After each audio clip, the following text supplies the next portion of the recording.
Miami parece una ciudad que es fácil de entender, pero uno llega, de hecho, ve el mar, ve los edificios altos, las palmeras, el calor constante, la mezcla de tantos idiomas y siente que ya lo entendiste. Sientes que ya, oh, lo entendí, me pareció súper bien. Que simplemente es una ciudad bonita y un poco caótica quizás, pero es bastante latina y tiene un aire como estadounidense, ¿no? Pero esa sensación dura muy poco, porque cuando alguien intenta como dar el siguiente paso, que vendría siendo vivir, arrendar o comprar, aparece algo que no estaba en la superficie, aparece una confusión. Sí. Y no es una confusión menor, es una confusión estructural. Personas que no entienden por qué no pueden arrendar, por ejemplo, en ciertos edificios, otros que compran sin saber que no pueden hacer Airbnb, hay gente que descubre tarde que vive en una comunidad con reglas que nunca se imaginó que podía tener, o incluso hay personas que no pueden comprar en ciertos lugares porque no cumplen con ciertas condiciones que son específicas, ¿no? Entonces la pregunta que aparece es casi inevitable. ¿Por qué es tan difícil entender cómo funciona vivir en Miami? Y la respuesta quizás puede ser algo incómoda, pero es simple, ¿no? Porque Miami no está diseñado como una ciudad tradicional. No es tradicional. No es como lo que estamos acostumbrados en Latinoamérica. No es un lugar donde las reglas, no sé, son claras, quizás. O quizás, con esto me refiero a que no son homogéneas o visibles también. Es un sistema, como lo dije en el video anterior, es fragmentado. Está compuesto como por múltiples capas de normas sobre todo, por decisiones privadas y estructuras que no siempre se comunican entre sí. Miami no es una ciudad, es un conjunto de sistemas que están superpuestos, uno arriba del otro. Y cuando no entiendes eso, uf, todo parece como que fuese arbitrario. Pero para poder empezar a entender Miami, hay que cambiar también la forma de mirar. No basta con ver calles, no basta con ver edificios, hay que empezar a ver cuáles son sus categorías.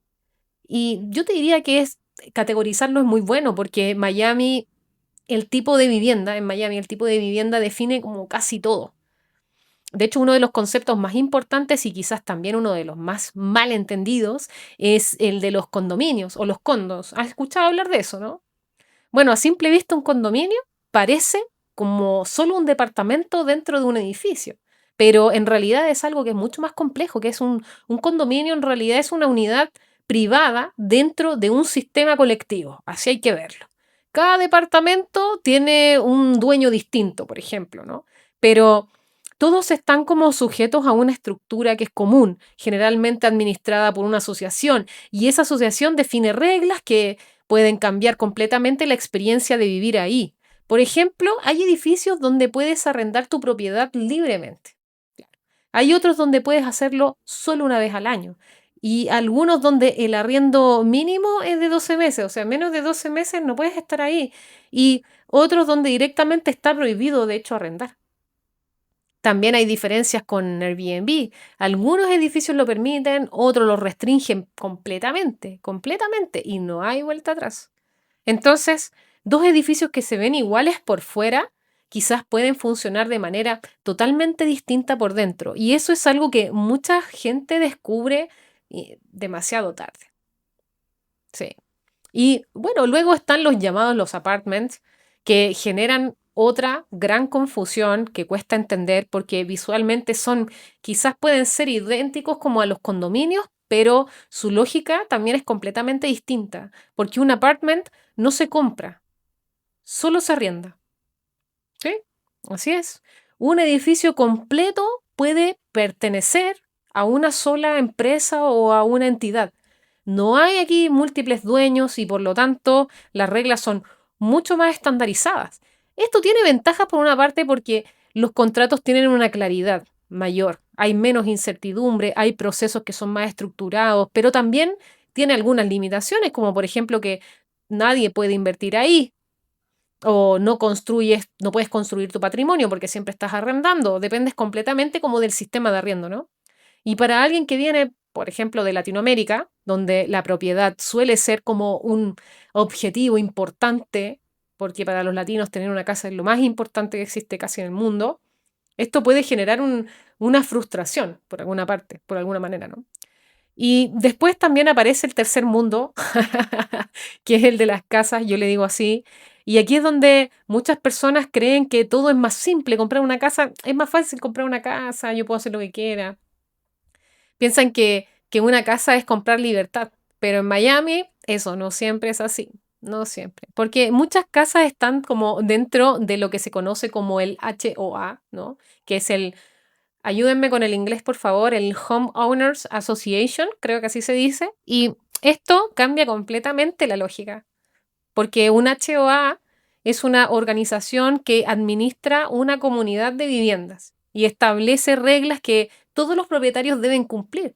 Por ejemplo, no sé, algunas son razonables, yo sé, algunas, otras pueden ser bastante estrictas. Por ejemplo, están las restricciones sobre el uso del espacio, hay normas estéticas, hay limitaciones sobre los arriendos, hay reglas de hecho de dónde te tienes que estacionar. Incluso hay decisiones que afectan la vida cotidiana de formas que no siempre se anticipan. Entonces, aunque seas dueño de tu casa, ¿no? No siempre eres una persona libre. Y eso te transforma como a ser parte de un sistema. Y luego está el concepto que sorprende a muchos, ¿no? Que están las comunidades que son por edad. Sí, de hecho, en Miami existen algunos lugares donde solo pueden vivir personas mayores de cierta edad. Generalmente son sobre los 55 años, quizás, o más.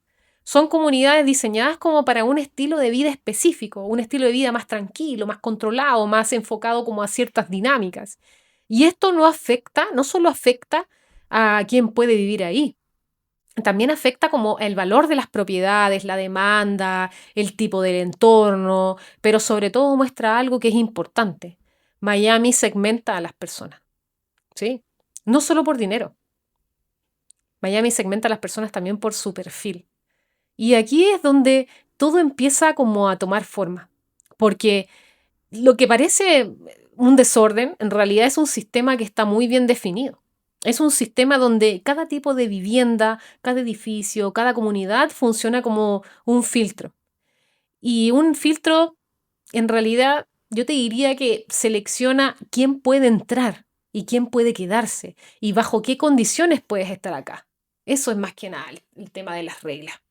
Entonces, cuando alguien dice quiero vivir en Miami, en realidad lo que está diciendo es algo incompleto porque la pregunta real es ¿en qué tipo de Miami tú quieres vivir? ¿En qué zona? ¿Qué quieres hacer? ¿Cómo, qué es lo que quieres? ¿Cómo quieres que sea tu vida? ¿A qué quieres optar? Porque no todos los Miamis, digámoslo así, son iguales. Hay un Miami, por ejemplo, que es para inversión, para los que quieren invertir. Hay un Miami que está pensado como para el turismo. Hay un Miami que está pensado para la vida familiar. Hay un Miami que también es de transición. Y cada uno tiene su propia lógica. No sé, por ejemplo, yo creo que hay zonas donde la rotación es constante. Increíble la manera en que la gente entra, sale, donde el ritmo es rápido, donde el entorno está diseñado como más para circular que para quedarse. Y hay otras zonas donde la vida es mucho más estable, donde las personas contribuyen, de hecho, a las relaciones, por ejemplo, a las rutinas, la comunidad, las personas quieren vivir así en grupo. Y esas dos realidades pueden existir a pocos kilómetros de distancia, de hecho, pero se sienten completamente distintas. El problema es que muchas personas que toman decisiones de la inversión en Miami o de vivir en Miami, toman muchas veces las decisiones sin entender esto como un sistema y eligen un lugar por cómo se ve. ¡Uy, qué bonita la foto! Me encantaría vivir ahí, quiero tener estas vistas, todo. Pero no eligen el lugar al entender cómo funciona. Y en una ciudad como Miami eso puede tener grandes consecuencias porque Miami no te obliga a que sea entendida desde el principio. Miami te deja entrar, te deja moverte, incluso te deja tomar decisiones importantes, pero tarde o temprano el sistema se hace visible. Y cuando pasa eso, ya estás dentro, ya estás ahí. Y ahí es cuando cuesta. Tú entras al sistema y mantenerte en ese sistema es como mantenerte en una carrera. Y tienes que estar corriendo, corriendo, corriendo. Y cuando no te dan las piernas, chuta, tú dices, ¿qué hago? Tengo que seguir corriendo. Hay que buscar la forma de poder seguir corriendo. Por eso, entender cómo funciona la ciudad no es un lujo, no lo veas así. De hecho, entender cómo funciona la ciudad es una necesidad, no para volverte un experto, sino como para no perderte. Porque cuando empiezas a ver estas capas, yo creo que algo cambia. Empiezas a entender por qué algunas personas aman Miami y otras que no logran adaptarse. Es como del amor, no sé si del amor al odio, pero es como del amor a la incomodidad en realidad eso. Y ahí tú te vas dando cuenta de que la ciudad no es solo una cuestión de gusto, sino que es como una cuestión de compatibilidad con el sistema. Y quizás lo más interesante de todo esto es que Miami no es una ciudad caótica. Solo parece como que fuese caótica, pero en realidad es una ciudad o es una zona del mundo que es profundamente estructurada, muy estructurada, pero con una estructura que no es evidente, que no se ve hacia simple vista. Es una estructura que está hecha de muchas reglas privadas, muchas decisiones colectivas, muchas segmentaciones invisibles, ¿no? Y también lógicas que no siempre se pueden explicar bien. Y cuando logras verla así, la ciudad deja de ser confusa. De verdad, o sea, es como que se te limpia el vidrio. No porque se vuelva simple, sino porque se vuelve legible, se vuelve fácil de entender. Entonces, la primera vez que alguien te diga que quiere vivir en Miami, quizás la mejor respuesta no es darle un lugar, es hacerle quizás una pregunta. ¿Realmente entiendes cómo funciona la ciudad donde tú quieres vivir? Esa respuesta, si estás planificando vivir, invertir o hacer algo allá, esa pregunta la tienes que tener muy bien, tienes que tener muy bien, muy buena respuesta, tienes que saber cuál es su respuesta. Porque Miami es la diferencia entre adaptarse o simplemente intentar encajar sin entender por qué cuesta tanto. Así que bueno, espero que este video te haya ayudado a aclarar un poco tus dudas y si te gustó, por favor, te voy a pedir que lo apoyes con un like, que te suscribas al canal y que comentes qué detalles me faltó mencionar. Quizás hay un costo que olvidé decirlo y sería bueno que lo conversáramos para que hagamos que este canal pueda responder a algunas dudas, algunas preguntas que muchas personas tienen de la comunidad latina en este espacio que es el puente entre Norteamérica y quizás Latinoamérica, ¿no? Es interesante Miami porque es el lugar donde te acogen, pero uff, hay que ser muy inteligente para poder crecer en este sistema tan competitivo de la ciudad. No es fácil, algunos de verdad lo critican mucho, pero es que los que lo entienden, wow, o sea, no es para todo. Es como las matemáticas. Los que las entienden llegan lejos. Los que no toman otros caminos que son igual de buenos, pero tienen otro lenguaje. Nos vemos en el siguiente video. Que estés bien. Chao.